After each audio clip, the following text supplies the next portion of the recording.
Millones de personas tienen el hábito de morderse las uñas en algún momento de la vida. Muchas hacen lo posible para evitarlo y utilizan estrategias como frotarse las cutículas con chiles, usar guantes todo el día, mojar las manos en sal e imaginarse bacterias arrastrándose por los dedos. No todos nos mordemos las uñas, pero la mayoría tenemos un hábito que nos gustaría dejar. ¿Cuál es la mejor manera de dejarlo?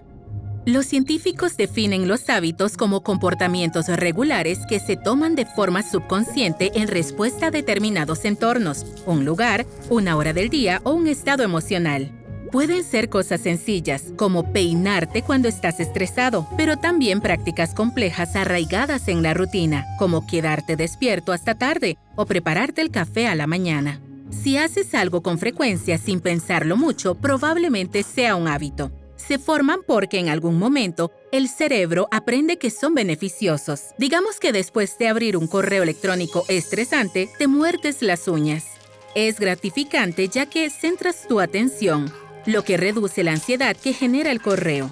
En el cerebro, las experiencias positivas pueden generar dopamina, un neurotransmisor que media los sentimientos de placer. Es un impulsor de la neuroplasticidad, es decir, que puede cambiar la forma en que las neuronas se conectan y se activan. El cerebro crea conexiones que vinculan la recompensa con el comportamiento, lo que te lleva a repetirlo. También comienza a asociar la conducta con otras señales, como el entorno. Con el tiempo, basta con sentarte en el escritorio para comenzar inconscientemente a morderte las uñas, sin necesidad de enviar correos electrónicos estresantes ni de alivio. Una vez establecidos, estos ciclos de indicación, comportamiento, recompensa funcionan rápidamente y superan el proceso de toma de decisiones. Puedes estar adquiriendo un hábito antes de tener la oportunidad de notarlo y dejarlo. Pero esto puede ser bueno porque no todos los hábitos son malos. Son recuerdos almacenados de lo que funcionó en el pasado, que te permiten actuar rápidamente en el presente. Un estudio estimó que en promedio las personas pasan más del 40% del día realizando conductas que se repiten mientras sus mentes están ocupadas con otros pensamientos. Una rutina matutina automatizada, por ejemplo, te ahorra tiempo y energía mental.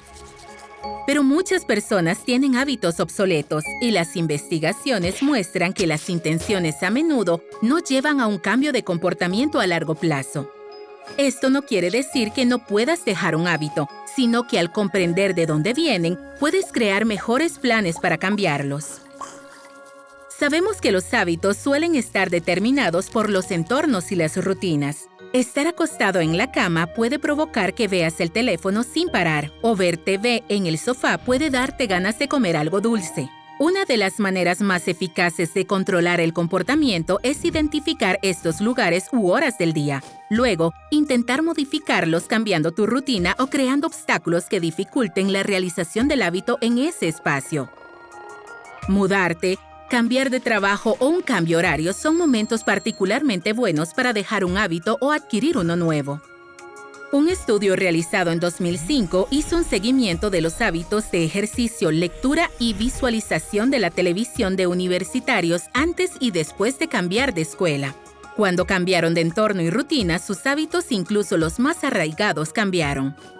Para comportamientos como morderse las uñas o arrancarse el pelo, puede resultar útil el entrenamiento para revertir los hábitos. Desarrollado por psicólogos en la década de 1970, el objetivo es cambiar un hábito sustituyéndolo por otro menos perjudicial. Esto requiere que analices y comprendas las señales del hábito para poder intervenir en los momentos adecuados. Por ejemplo, si sueles morderte las uñas en el trabajo, deja un juguete en tu escritorio. Si recibes un correo electrónico estresante, tómalo cuando sientas ganas de morderte las uñas.